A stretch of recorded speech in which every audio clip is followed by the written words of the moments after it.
ini tadi luar biasa. Mendengar bagaimana ibu mendidik anak-anaknya. Saya ingin kembali mengulang menjadi kelas 1 SD. Luar biasa.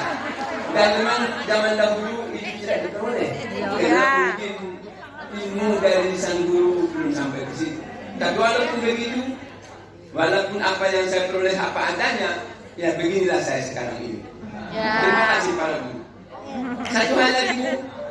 Pertanyaannya. Tadi ibu mengenalkan bagaimana mengenalkan sekolah dan sebagainya. Tapi itu kan yang sekolah yang fasilitas yang cukup. Ada di desa jauh di sana. Atapnya bocor, bangkunya reot. Bahkan dia pergi sekolah tidak pakai alas kaki. Mungkin juga tadi pagi dia tidak makan. Bagaimana mengatasi ini semua? Apakah ibu misalnya bisa menyiapkan sedikit sarapan? Atau bagaimana menggembirakan anak-anak yang sekolahnya yang ruwet, yang lewat itu? Itu yang pertama. Yang kedua, apakah benar toilet guru harus dipisahkan dengan toilet anak-anak?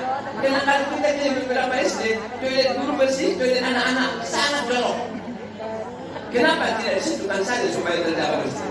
Terima kasih. Alhamdulillah, terima kasih apresiasinya.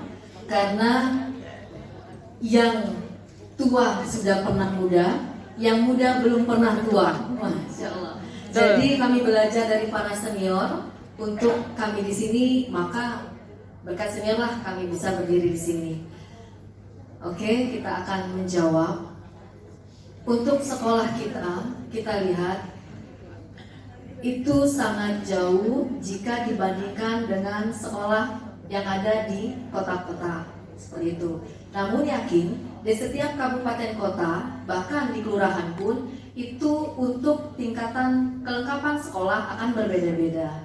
Terkait untuk sarana dan prasarana, pemerintah sudah sangat membantu sekolah sesuai dengan alokasi dana yang dimilikinya. Yang penting sekolah itu melengkapi dokumen dan juga indikator yang memang untuk bisa dibantu. Izin, untuk tahun ini sekolah kita mendapatkan beberapa bangunan berasal dari dana DAP.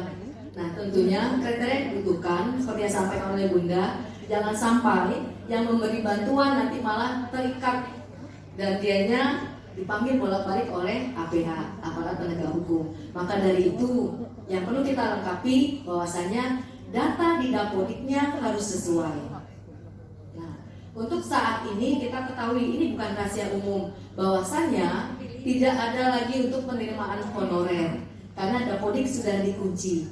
Kita tidak tahu nih kuncinya kunci Inggris, kunci apa, namun hingga detik ini belum terbuka.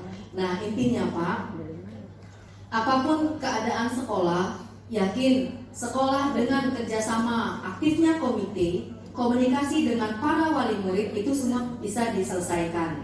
Tentu tidak muluk-muluk. Untuk kali ini, cita-cita untuk yang sekolah mungkin tidak setinggi yang disampaikan oleh Bunda PAUD. Intinya, Pak, anak kita belajar, rombelnya ada.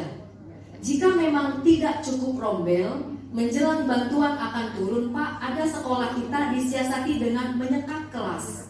Itu yang pertama. Yang kedua, bisa juga kita siasati dengan jadwal pulang untuk anak kelas 1 dan 2 juga bervariasi. Sehingga anak kita yang kelas 1 sampai 6 tetap mendapatkan haknya. Seperti itu, Pak. Nah, untuk kita yang biasanya kita sholat zuhur ataupun yang lainnya kegiatan keagamaan, kalau kita Jumat bersama, Yasinan bersama, jika memang itu belum bisa dalam satu aula, maka kita nyiasati di teras-teras kelas. Intinya Pak, banyak jalan menuju Roma. Seperti itu. Jangan sampai keadaan itu membuat kita minder dan kita stay-nya di situ saja. Itu pertama Pak. Terima kasih. Kemudian yang kedua, berkaitan dengan apakah Bapak dan Ibu bisa memberikan sarapan? Alhamdulillah sudah dijawab sama Pak Presiden sekarang. Dengan pemberian makanan gratis. Ya Pak ya. Semoga itu bisa mengurangi anak-anak kita yang dianya tidak sarapan, tidak makan di rumah. Karena jika Bapak Ibu gurunya tiap hari memberikan sarapan Pak, gimana? Gitu ya. Dengan alhamdulillah, patut bersyukur ya Bapak Ibu, dengan gaji yang kita miliki cukup untuk kita dan berbagi kita sekian 2,5%-nya. Namun kalau untuk berbagi anak kita makan gratis Pak, yang satu dikasih makan, tetangganya sebelah akan minta nih jatah. Nah, kita tidak akan bisa memenuhi itu semua Pak. Seperti itu. Jadi itu yang dapat kita sampaikan. Toiletnya Bu. Toiletnya. Toilet untuk guru dan murid di sini dia akan ketemu besar dan kecil ukurannya. Nah, jika seandainya kita lihat kenapa toilet guru bersih, toilet murid tidak bersih, tanya jawab manajemen kelasnya. Nah, seperti itu.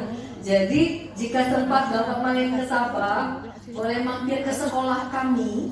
Toilet guru dan murid sama kinclongnya. Nah, ada permintaan dari yang kita bantu-bantu bersih. Nah, bantu bersih kita bilang, Bu, jangan pakai wipol. Kalau pakai wipol, dianya haumnya sebentar. Saya biasanya pakainya Bu, pakai sokrin, pakai multu. Itu ya Bun ya? Nah, Masya Allah, itu yang kita tahu hanya pakai wipol, benar ya Bun? Ya. Nah, ternyata pakai itu. Sekolah, alhamdulillah dapat bantuan dana BOS 950.000 per anak. Itu kita memang punya sekolah, punya anak. Kenapa tidak disalurkan? Nah, jadi rapat pada saat dana BOS datang sampai itu datang dari dinas rapat Pak. Ada kita tim dana BOS. Ada kepala sekolah, ada komite, ada guru, ada wali murid, dan juga ada murid. Kita sampaikan, mereka punya hak di sana. Dan bahasa kasarnya, maaf, bukan kita bahasa numpang atau apa. Untuk kita tenaga honor, operasional sekolah, itu berasal dari dana murid loh Pak. Nah, kenapa kita tidak salurkan? Kuncinya adalah komunikasi, bukan buka-bukaan. Nah, bukan dia transparan. Dalam artian sampaikan 8 standar. Nah, jangan sampai kita menjadi nomor kesekian untuk penyelewengan dana BOS gitu ya. Sampaikan Bapak Ibu, karena itu memang hak dari anak murid kita. Semoga bisa menjawab ya Pak, walaupun sedikit. Semoga terpuaskan. Terima kasih. Terima kasih. Baik, mari kita beri aplaus sekali lagi untuk narasumber kita pada hari ini.